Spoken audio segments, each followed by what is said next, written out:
की, भारत माता की। वंदे वंदे वंदे। आज के इस समारोह में अनुसूचित जाति वर्ग से जुड़े हुए आज के इस महासम्मेलन में उपस्थित भाइयों बहनों, संगम नगरी को प्रणाम करते हुए अनुसूचित जाति वर्ग के इस महासंगम को,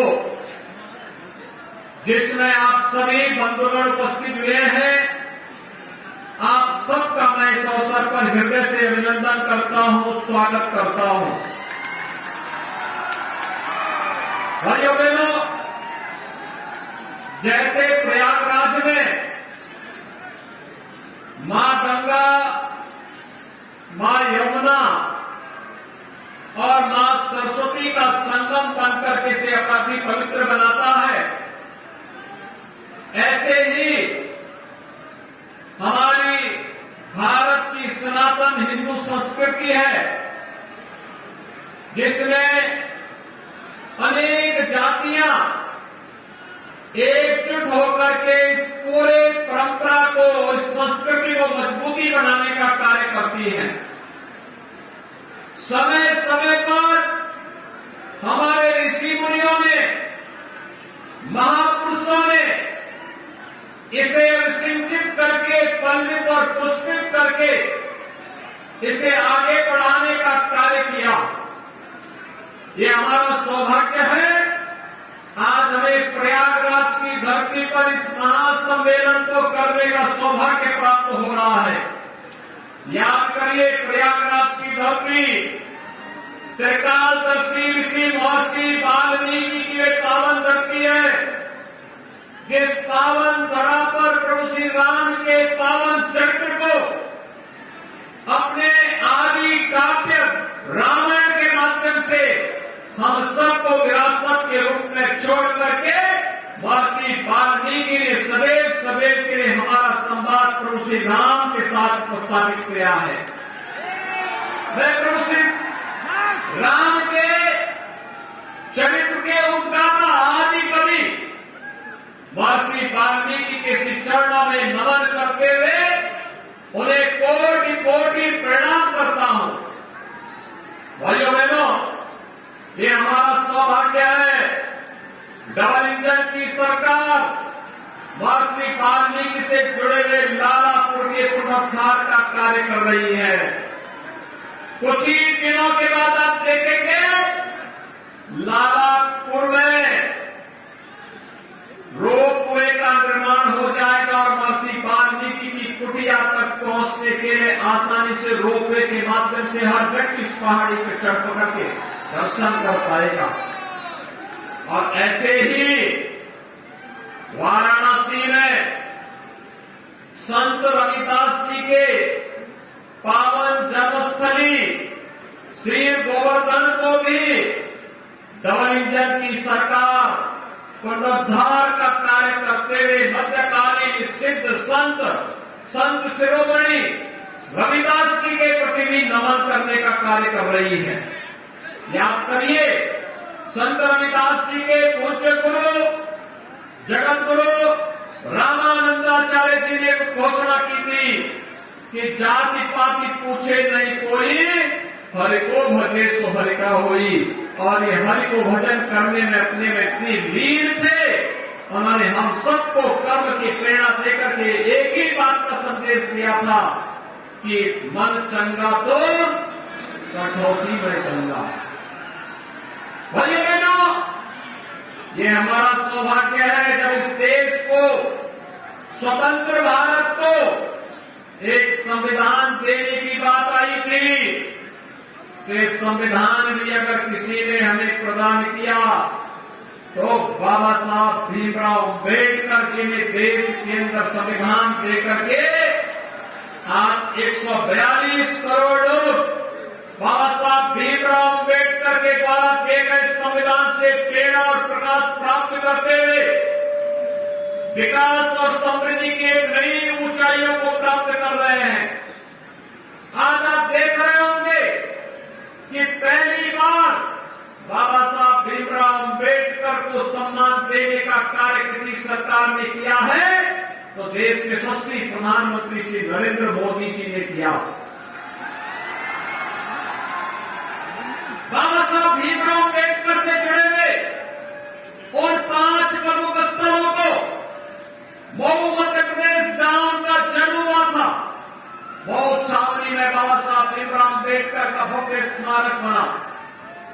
दिल्ली में सार्वजनिक जीवन उन्होंने जहां व्यतीत किया था, उस भवन को एक भव्य स्मारक के रूप में स्थापित करने का कार्य किया गया।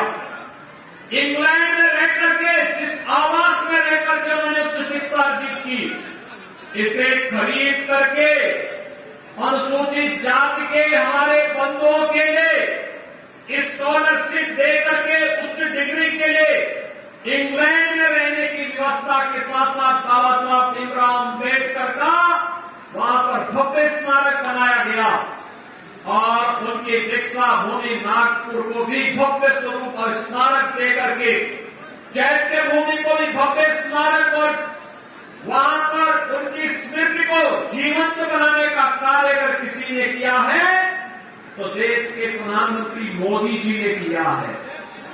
भाइयों बहनों, दिल्ली में आप जाइए, बाबा साहब भीमराव अम्बेडकर अंतर्राष्ट्रीय केंद्र को देखिए।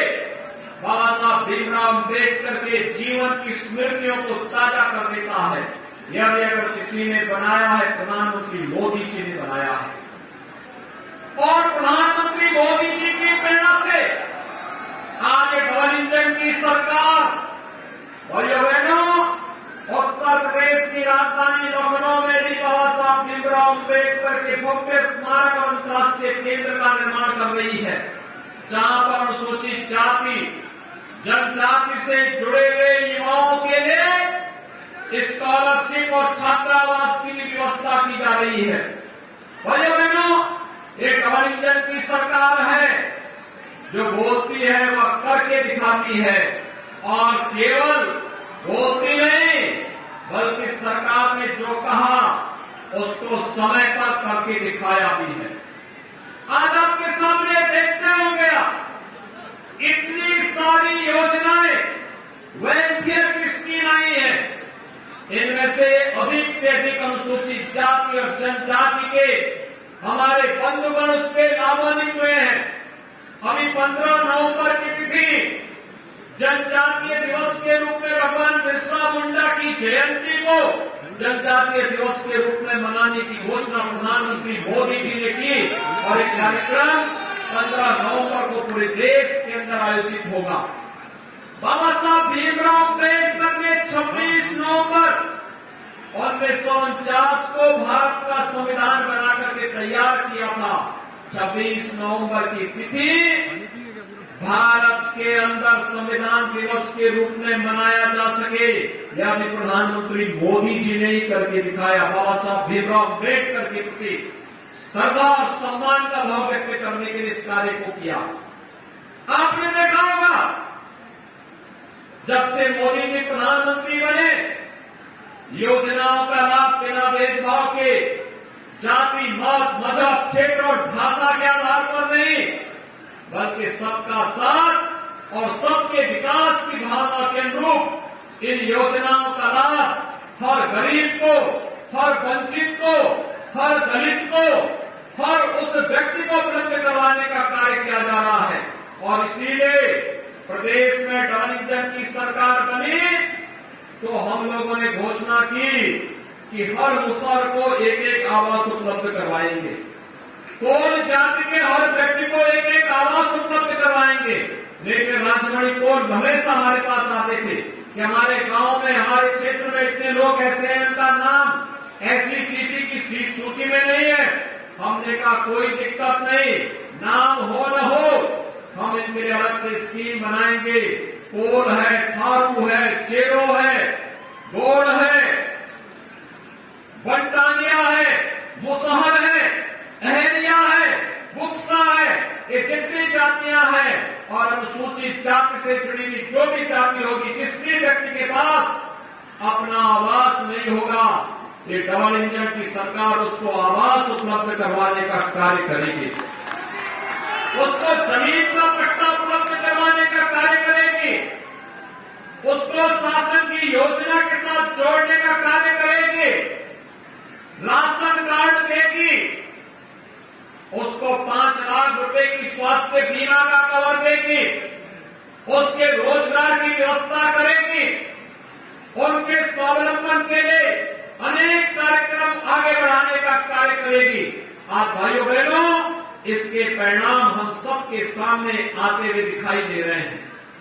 आपने देखा होगा कि सोनभद्र हो या मिर्जापुर, इन सभी जनपदों में अनुसूचित जाति जनजाति से जुड़े हुए जिन लोगों को जमीन के पट्टे देने थे, युद्ध स्तर पर एक कार्यक्रम आगे बढ़ चुका है। प्रयागराज और चित्रकूट, कोल जनजाति से जुड़े हुए बंधुओं को अधिकतर जगह पर आवास उपलब्ध किए जा चुके हैं। जो थोड़े बहुत बचे होंगे उनको भी आवास के लिए सरकार ने पैसे की व्यवस्था की है, उनको भी आवास उपलब्ध करवाने का कार्य करेंगे जो भी इस पात्रता की श्रेणी में आते हैं।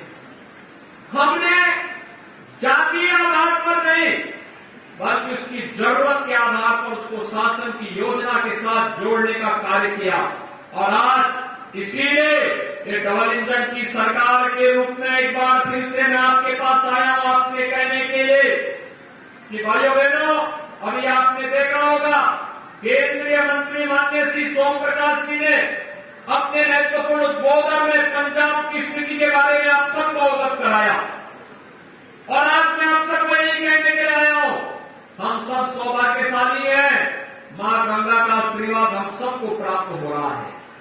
हम सब सौभाग्यशाली हैं कि प्रयागराज की धरती पे हम सबको इतना बड़ा सम्मेलन करने का इस महासंगम के स्थल पर या अनुसूचित जाति महासंगम करने का सौभाग्य प्राप्त हो रहा है। इसके माध्यम से शासन की योजनाओं के साथ जुड़ने का अवसर प्राप्त हो रहा है और आज उसके माध्यम से हम लोग शासन की योजनाओं का भी अवलोकन करने का अवसर प्राप्त हो रहा है। 2025 में फिर से प्रयागराज में महाकुंभ का आयोजन होगा और भाइयों बहनों, महाकुंभ के आयोजन की शुरुआत पहले हम कर चुके हैं। आज 3300 करोड़ रुपए की अधिक की परियोजनाओं का शिलान्यास फिर से हो चुका है। एक भव्य कुंभ है, देश और दुनिया प्रयागराज में आए, यहां पर अपनी श्रद्धा को व्यक्त करने के साथ साथ आपने देखा होगा जब संगम में कोई स्नान करता है, कोई जाति भेद नहीं होता, कोई भी स्पर्शित और छूत का भाव नहीं होता है। वहां तो फिर संत रविदास जी की भावना के अनुरूप, उनकी कृपा के अनुरूप सबको एक समान रूप से मां गंगा सबको अपना बराबर का आशीर्वाद प्रदान करती है। और फिर प्रयागराज की धरती तो महर्षि भारद्वाज और महर्षि वाल्मीकि से जुड़ी हुई पावन धरा है। इस धरती पर भेदभाव और छूत का स्थान कैसे हो सकता है? इसके लिए कोई जगह नहीं है और इसलिए भाइयों बहनों, आज हम सब आपको यह आश्वस्त करने के लिए आए हैं। ये तो विकास की योजनाएं हैं, ये बिना भेदभाव के शासन की योजना को आप तक पहुंचाने का कार्यक्रम का हिस्सा है। जो लोग प्राप्त कर चुके हैं उनके आर्थिक स्वावलंबन के लिए, जो लोग अभी लाइन में लगे हैं उन्हें समय पर योजना का लाभ मिल जाए और जिन लोगों के अब तक नाम नहीं आए उनका नाम यथाशीघ्र सूची में डलवा करके उनको भी हम बहुत शीघ्र योजना के साथ जोड़ने का कार्य कर सकेंगे। आज इसी का परिणाम है, आपने प्रयागराज में हो या मिर्जापुर में जो हमारे श्रमिक वर्ग थे उनके लिए बनाया गया अटल आवासीय विद्यालय जाकर के देखिए।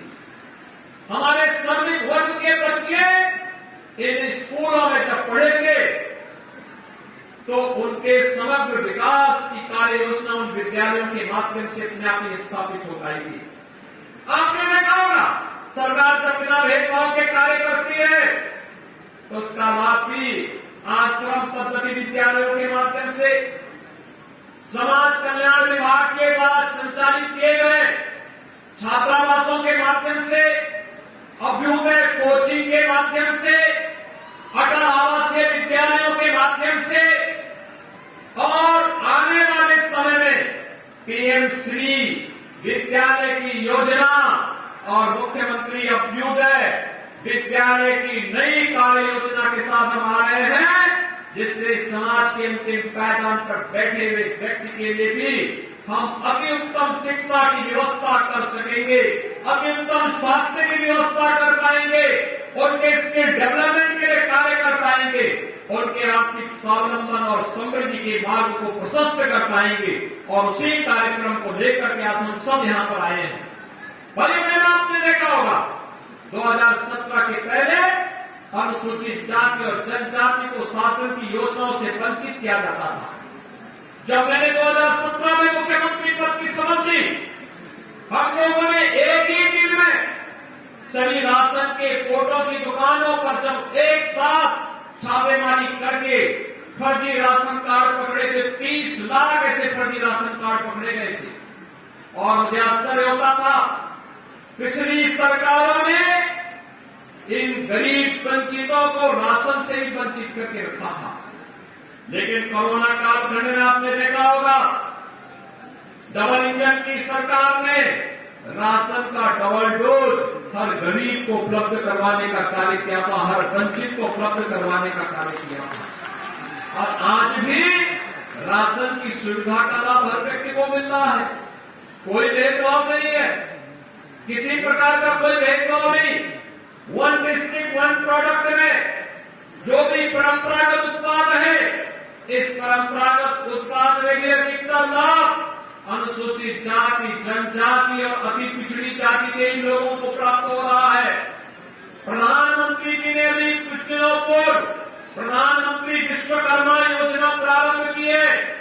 इस विश्वकर्मा में परंपरागत कारीगर और हस्तशिल्पियों के सम्मान के लिए, उनकी ट्रेनिंग के लिए शासन का इंसेंटिव उन्हें उपलब्ध करवाने के लिए भी एक व्यापक कार्य योजना को आगे बढ़ाया गया है।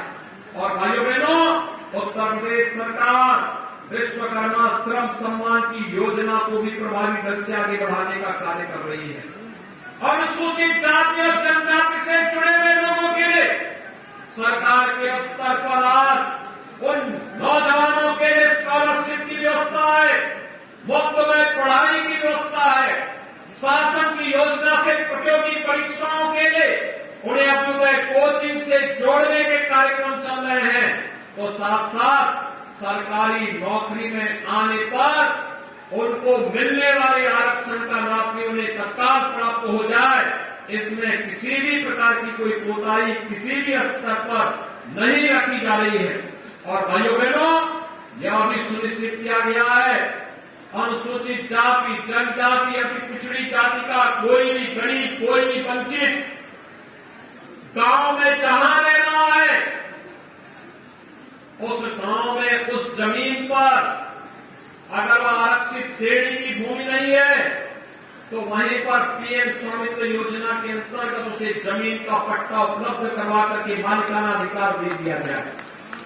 अगर आरक्षित श्रेणी की भूमि है तो उनके पुनर्वास के लिए नई भूमि चिन्हित करके उन्हें उपलब्ध करवाया जा रहा है, जिससे हर व्यक्ति के पास अपने लिए जमीन का पट्टा हो, जमीन पर मकान बनाने की व्यवस्था हो, उसके लिए रोजगार की व्यवस्था हो, उसके लिए राशन कार्ड की व्यवस्था हो, उसके लिए शासन की योजना को जोड़ने के साथ ही 5 लाख रुपए का स्वास्थ्य बीमा का कवर भी उसके पास हो। यह सरकार के द्वारा सुनिश्चित किया जा रहा है। और आज उसी श्रृंखला को आगे बढ़ाने के लिए, आप सबको आश्वस्त करने के लिए इस महासम्मेलन के माध्यम से संगम नगरी में 2025 के कुंभ के कार्यक्रमों के शिलान्यास कार्यक्रम के साथ ही मुझे जुड़ने का अवसर प्राप्त हो रहा है। मैं इन सभी कार्यों के लिए यहाँ के माननीय जनप्रतिनिधियों को हृदय से धन्यवाद देता हूँ। प्रयागराज वासियों को और आप सभी नागरिकों को हृदय से बधाई देता हूँ, अभिनंदन करता हूँ। और विश्वास करता हूं कि भाइयों बहनों, सरकार आपके साथ में होगी। आपकी सुरक्षा के लिए, आपके सम्मान के लिए, आपके आर्थिक स्वावलंबन के लिए डबल इंजन की सरकार पूरी प्रतिबद्धता के साथ कार्य कर रही है और इसी प्रतिबद्धता के साथ आगे भी सरकार आपके साथ खड़ी होकर के कार्य करेगी। आज के इस अवसर पर एक बार फिर से 3300 करोड़ रुपए से अधिक की परियोजनाओं के लिए प्रयागराज वासियों को बधाई। कुंभ में आने वाले जितने भी श्रद्धालुजन हैं उनकी सुव्यवस्थित एक भव्य और दिव्य कुंभ के लिए जो तैयारियां चल रही हैं, हम समय से इसे पूरा कर सकेंगे इस विश्वास के साथ आप सबके प्रति मैं अपनी शुभकामनाएं देता हूं।